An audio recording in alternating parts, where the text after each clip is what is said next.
guess in that Dr. Kim, examining your client about a month after the homicides, could no longer discern any evidence of psychosis. And I would agree with that. By this time, it was well under the surface, unless you're using one of these psychological tests that I administered, you're not going to find it. It's not there. No, in that Dr. Kim apparently took Mr. DeSoto's mental state 1 month following the homicides as consistent with what he was experiencing at the time he attacked those people. And here I disagree. I think that the man who attacked those people was a very different man than the man that Dr. Kim saw 1 month later. Is there anything unusual about the methodology that you saw in Dr. Kim's evaluation?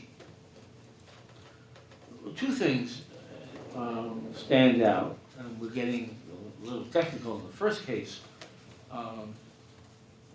When Dr. Kim attempted to probe what was left of the psychosis, he ran into a wall.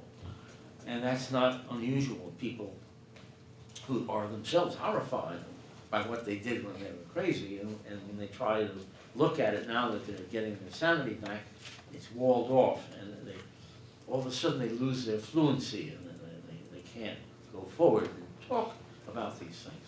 So he encountered that. I don't think he gave that adequate weight.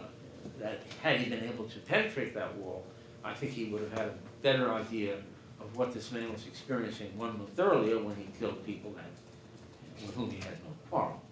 The other disadvantage that Dr. Kim was operating under is he didn't have, I don't believe, the narrative of his girlfriend, who could have given him a blow-by-blow, day-by-day, week-by-week description of what it was like to be psychotic back in the months prior to Dr. Kim's evaluation. And I think that would explain why we see things a bit differently. Mostly consistent. She, unlike Dr. Kim, had access to the girlfriend's narrative and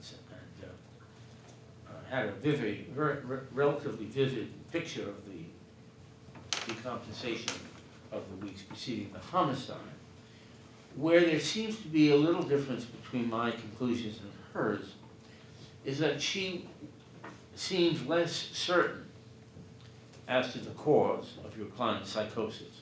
We both agree that he was not only out in left field, but not within shouting distance of the ballpark, that he was psychotic.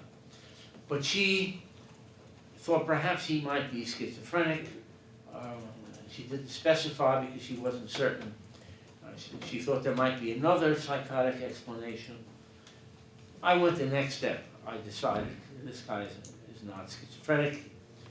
If he were, he would probably still be much more psychotic than he is now. That his psychosis flowed from a very severe depressive disorder. So she wasn't sure where he fit. She couldn't quite go to that last step.